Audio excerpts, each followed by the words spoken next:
All right, everyone. Your host, Cy Smith, coming to you. Not sure how this is showing up, but hopefully it's recording on YouTube and running live and recording at the same time. This video here should be a short one. I want to talk about um, on Education Tuesday. Every Tuesday is Education Day. I want to give you guys some perspective from my vantage point about not limiting or thinking through um, concepts, thinking through what we think are the remedies to problems. Let me say it again. I want to give you my perspective from an education standpoint on how we think through things that we say are problems that we want to solve. And sometimes when you're new to solving a certain problem, you might get one part right and the other part wrong. Well, this will help you be able to take into account the various aspects before you move forward. You've heard me say in the past that it takes four things together in order to get things done. And I've, done my homework to figure out a few other analogies to coincide with that. And so I want to apply this to uh, the state of Black America, the state of Black people, with all the things going on. Um, like, where do you begin? And some people say, man, so many things wrong, so many things happening to us in this country. Where do you begin? And I want to reassure people that we are in good shape for the future. We're in good shape for the future. In the moment in time right now, it looks bad and grim, but it's really not. And here's why. This thing called viral, with this technology, things can go 0 to 1,000 real quick. So anyway, let's go back to these four things it takes. So I was talking to someone earlier today, and they told me if we can just open up the schools at night, that'll stop this killing. Another person I talked to, they were saying, if we could just get these people jobs, then that'll stop this killing. And in the past, I heard people say it's all about the parents. We can get to the parents, then we can, deal with this killing. And what I want to say here, and the reason I wanted to do this Zoom is it takes four things happening at the same time in order to get something done. And this here, let me give you my example. Uh, to change the alternator in your car, you need the part, meaning you need the alternator. You need the tool to take the alternator off. You need the skill, meaning you know how to take it off, and you need time. You gotta can't do it if you're at work. So all four of those things have to be there at the same time in order to fix the alternator, change the alternator. Um, the latest one is dealing with sex. So in order to have sex, here are the same four things. What is the part or the supply? Part and supply is synonymous with each other. The part or the supply is the couple, male and female, or whatever your preference is. So you need the people.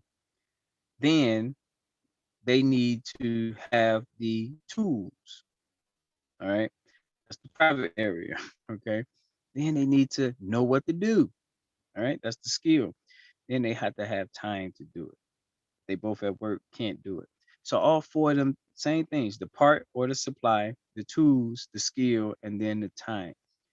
Those four ingredients must be present to have sex. The four ingredients must be present to change the alternator on the car. If you're cooking steak, you need the steak, that's the part or the supply. You need the stove, that's the tool. You need the skill, you need to know how to cook it. Then you need the time. You got to have time to cook it. If you're at work, you can't cook. So when I hear people say, if we fix education, then this killing will stop. Remember what I just explained to you from a sex perspective. So if it's education, as you say, education, let's make education the part, okay? That's the part or the supply, education. What is the tool? Meaning, what do we go use to get to education? What is the skill to be able to get to education? Like how we go fix education? Then how much time will it take to fix education? So when you say it's just education and that's going to fix the violence, you're not breaking it down in the sense that allow us to know that all four parts that's needed are answered so that we can believe it can be achieved. When people say if we open up the youth centers, then that's okay. So if you open up the youth centers, picture that as the part or the supply. How we gonna open up the youth centers? Are we got to raise taxes? Are we gonna have to go and ask for crowdfunding? Like, how are we gonna do it? That's the tool. Then the skill is, do we know what to do once we had a center? So many youth centers, kids are in the corner on the internet. They're not having programming that's going to keep the kids growing, developing, and whatnot. And then you need time. If no one's there to man the youth center, what good is it? So I'm just saying, it's those four parts, no matter what: the part or the supply, the tool, the skill, the time. Now, having said all that, let me talk about this, the different cities. Um, when you look at what's happened in Black America in our 20 cities that we concentrate on, out of 21 cities, only one city had the murders go down for 2020. Only one. So out of 21 cities, 20 had murders go high, 10, sometimes 20-year highs. Not one went 50-year high in murders. One city, which is Gary, Indiana, had their murders go down. And I'm not sure that's what the city did or that's because of population dynamics changing.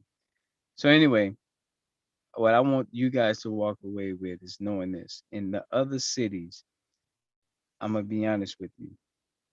What would give an average person confidence that your city would be able to deal with this violence that the other 20 cities have not been able to deal with it? What would be different from your city that will allow it to do something no other city has been able to do?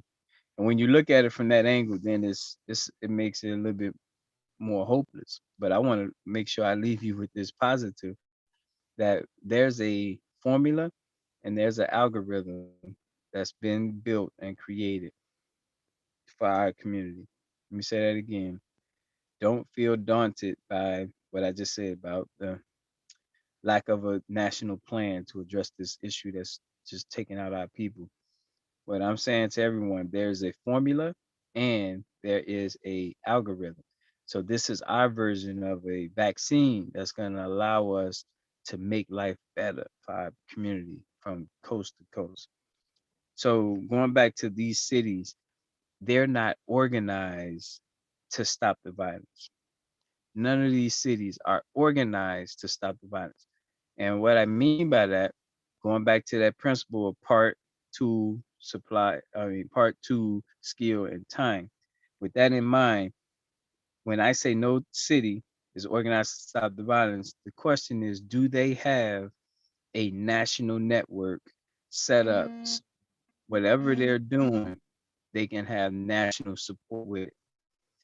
In some cities, they have that. Okay. And I get that. Some cities, especially New York, they have national networks. So that is a good starting place. The second question, do they have a citywide infrastructure not led by government? This is a biggie, because if it's led by government, remember, it's a two-party system. All it takes is the opponent party to find a way to shut down anything that's of his opponent's building, and there goes your program. So we're too vulnerable if it's led by government, which always is in a constant state of battle with the two-party system. So it's best that we have our own citywide infrastructure led by the people who have the greatest stake in the community, you, the taxpayers.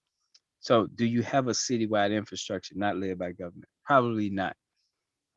In Chicago, for instance, you got neighborhood beef. This neighborhood don't get along with this neighborhood, so it makes it extremely hard to have that.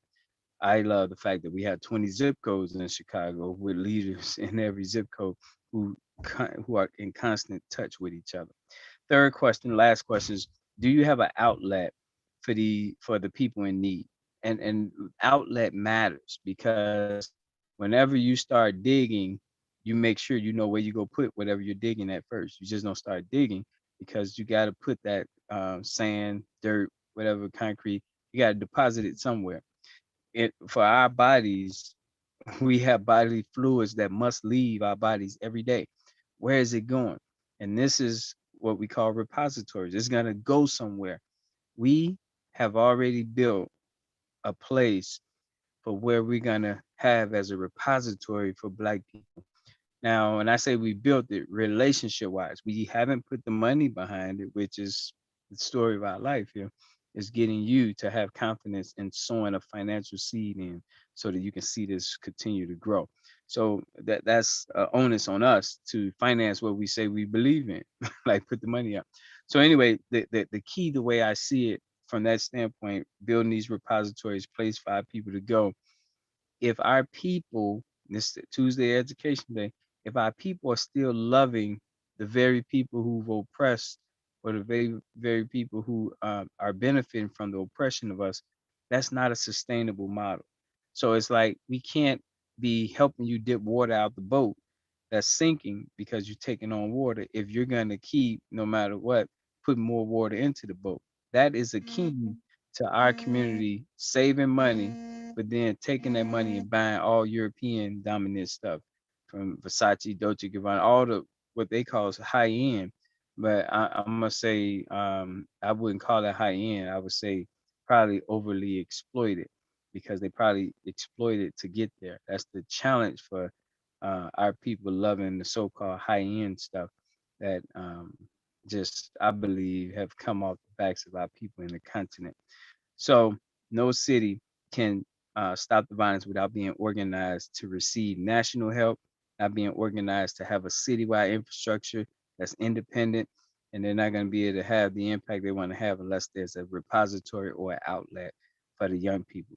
We have all of that right now. What's missing is your $12, getting people you know to do the $100 30-day loan. If we're not circulating the money, that's what it all boils down to. If we're not taking a risk, developing the trust, and circulate money, what are we doing this for? Like that's the bulk of what needs to happen is getting us to be trustworthy of each other and release the seed so we can grow. All right. Thanks a lot. Stay tuned. Peace.